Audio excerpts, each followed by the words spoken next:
Hey guys, we're up to example 4 for 6.5. This one's for r is equal to 4 cosine 2 theta. Let's look at the rectangular graph of y is equal to 4 cosine 2 theta. It's a horizontal shrink of half, or frequency of 2 from 0 to 2 pi. So I need 4 sections for each cosine curve, which means I need 8.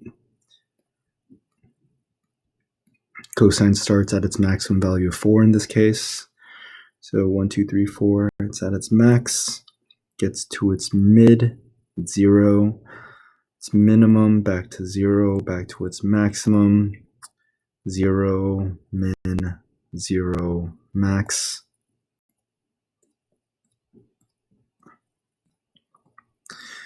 And this is 2 pi right here. I got pi over 2, 3 pi over 2. And these in-between values, again, are where those guided asymptote lines are for basically helping you figure out where the pedals are, because the pedals will be in between those lines. Taking a look at this, notice I've got one pedal here, another pedal here, that's 2, 3, and then half make a fourth when they connect. So maximum pedal length here is 4. Number of pedals is 4. Again, it's 2 times frequency when it's even. Angle in between is the same thing, pi over 2. Symmetry, again, it's going to be over x, y axes, and the origin. And the asymptotes will be these values in between. So that's going to be pi over 4. Over here, that's going to be 3 pi over 4. Over there, it's going to be 5 pi over 4. And lastly, 7 pi over 4.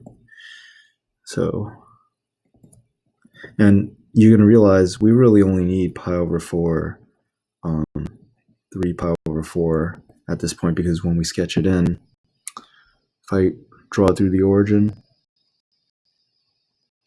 sort of takes care of all the other ones that are coming after. Let's sketch this. The first thing you want to pay attention to is that cosine starts at its maximum at 0. Right there, that's maximum right there. And so in 0 radians direction, 0 degrees direction east, it's already at its max of 4. So 4 units away from the pole is right here. And it's going to go back to 0. It's going to go back to the pole as it approaches pi over 4. From pi over 4 to pi over 2, it's a negative radius. So it's going to, instead of going up to pi over 2, it's going to go away from pi over 2 to the pi over 3 direction. And then it's going to go back to the pole. Now we're in the 3 pi over 4 to pi section, and that's positive. So by the time it gets to pi, it's going to be at 4. And then back to the pole. And then we'll do the rest of it.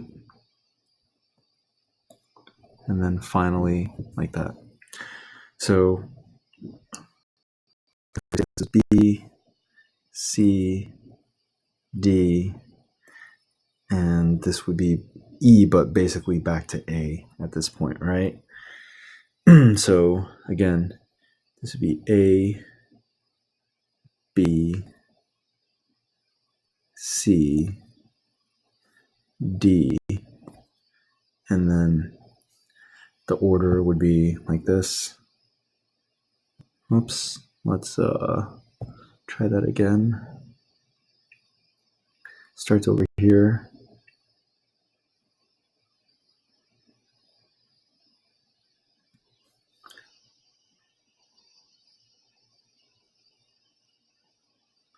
All right, and that's the cosine of 2 theta with an amplitude of 4. The thing to pay attention to again is that if you notice, they both have 4 pedals, so double the frequency when it's even, but cosine starts at its maximum, which means its first pedal is on the axis, where sine's first pedal is past its past the 0 radians or 0 degrees. So it's not going to start at the axis. And that's how you can tell the difference between a cosine and a sine even frequency rose curve.